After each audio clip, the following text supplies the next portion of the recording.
Rejected Media is a series where we look at all kinds of different media where maybe we have a deleted scene that we actually saw glimpses of, or we saw the full thing of, but we didn't get special effects. Maybe we saw a rejected pitch, or we were told about one later on by someone tied to a film or a TV show. There's a lot of different forms of media being rejected. And I think that's important to clarify because today's form is an interesting one where it's a scene that in some ways we kind of got, but kind of didn't with Spider-Man No Way Home. Now, there was recently a panel with Jon Watts, who was obviously very, very instrumental in the Tom Holland trilogy of Spider-Man films, which a lot of people did not like, or a lot of people have very, very, mixed feelings on, because this is the third time in live action in recent years that we've gotten a Spider-Man, and so he has a lot to live up to. And I think that that's something that Jon Watts knew going into this trilogy, but also especially going into Spider-Man No Way Home, saying, I always had this emotional reaction when you'd read about the movie and people would be like, well, I like Andrew Garfield more, or I like Tobey Maguire more. I always felt like there was an unspoken competition of, like, well, the Sam Raimi ones are the best. They're never going to be as good as the Raimi ones.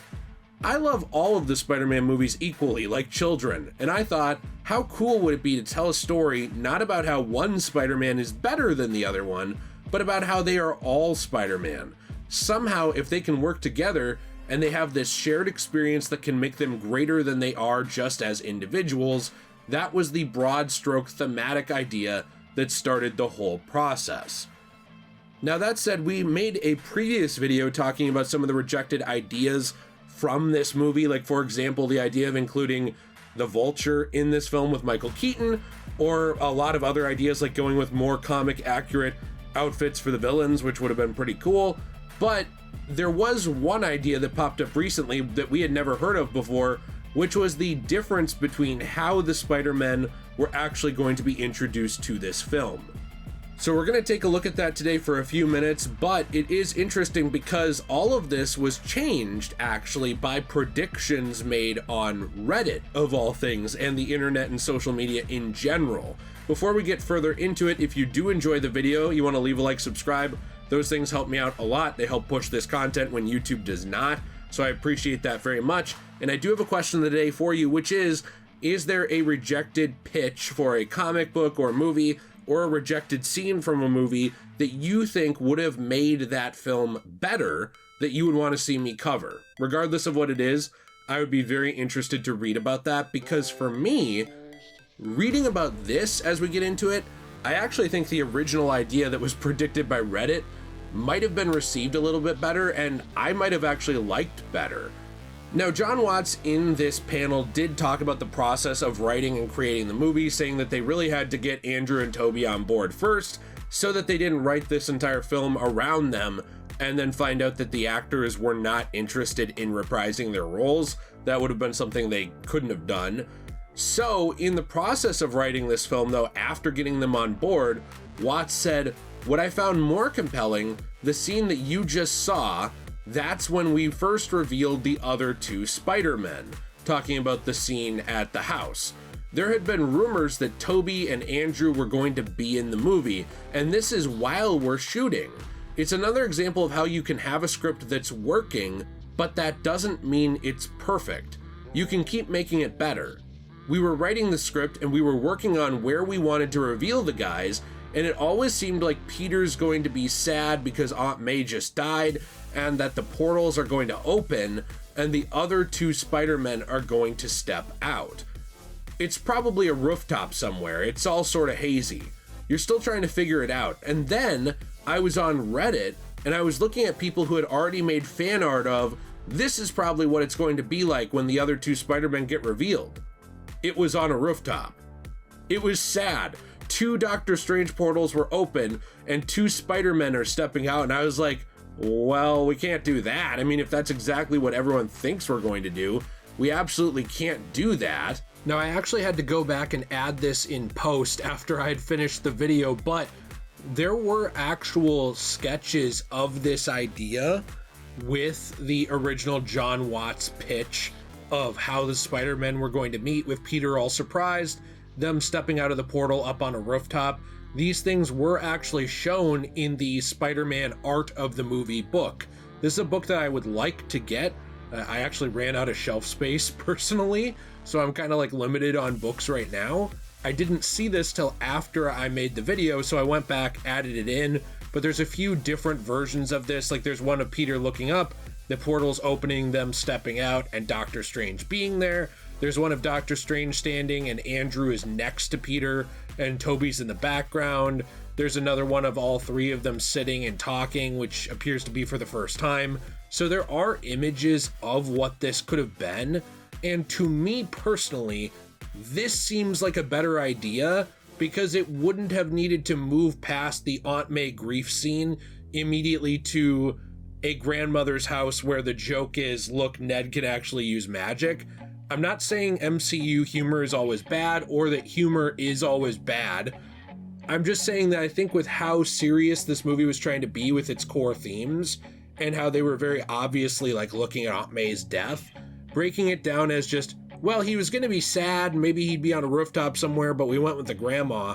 To me, this just kind of feels like a worse idea. Like you're trivializing a very important introduction of characters that some people grew up loving. I kind of wish that we had gone the way that this concept art shows. Going on to say, it reminds me of a Buster Keaton quote. He said, "I like the audience to think that they've outguessed me, and then I double-cross them. I love that approach to storytelling where you trust that the audience is smart and they can see the moves and they know and understand the genre and they're looking for you to surprise them. So after I saw all this fan art, I decided, well, we absolutely can't do just exactly what everyone thinks we're going to do. I was like, well, what does no one expect what we're going to do? What's something that no one's going to see coming? I was like, well, probably having the two Spider-Men appear at Ned's Filipino grandma's house in Queens. I don't think anyone was doing fan art of that on Reddit. It made perfect sense in the story because it's kind of the first time we leave Peter's narrative. And we don't know what's happened to him. We're with Ned. We're with MJ. They have to lay low. Where are they going to go? Ned's grandma's house. So we built this whole scene around that. So as soon as you add this grandma, who is not an actor, it was the middle of the pandemic, so we had to find a lady and fly her from Hawaii to Atlanta to shoot all of this. So as soon as you put her in that scene and change the location, now I feel like I've double-crossed the audience in the best way, and they're seeing everything that they were hoping that they would see in a way that they were never expecting they were going to. In the Collider article that some of this is originally compiled from, the author said that the threads came together to deliver what many consider the perfect Spider-Man movie. This is one of my favorite Spider-Man films. However, it is one of my favorite Spider-Man films, because it ties together a lot of nostalgia. It ties together a lot of previous versions of Spider-Man with what I consider overall to be a good story. It's not the best Spider-Man film story in my opinion, and obviously it does rely very much on that history of the other two Spider-Men to be a movie that's very, very memorable, along with, appearances and performances by people like Willem Dafoe or even Alfred Molina or any of the other returning actors from the previous films. That all said, when you look at this scene, and, I go back and forth between showing gameplay, pictures from the film, and film footage because of YouTube's copyright system and how it works. So if you're wondering, why are you seeing Spider-Man 2 footage or gameplay footage? That's why. I always have to do that with movies. When I look at this scene, the scene of meeting the other Spider-Men, it is one of the most criticized scenes in the film because it is a scene that heavily relied on the portal magic and the special effects during the pandemic. I still maintain this movie probably should have been delayed a little bit, because during the pandemic there was this issue where it did lead to things like some sloppy CGI and some sloppy special effects because they didn't actually give those crews enough time to finish those effects. They didn't give them enough time to actually finish what they were doing, to the point where the Blu-ray release of Spider-Man No Way Home had to be completely touched up in a lot of places, and it's still obvious that there's some problems with those effects compared to other films. Now, the reason I point that out is because when you had this scene, basically it was coming off the heels of one of the most serious scenes in the film, and then we're kind of cutting to Ned's grandma's house, and I wouldn't say it's not a serious scene at all, but there's a little more slapstick, a little more levity, you know, a little bit more, hey, can you get the cobwebs type stuff.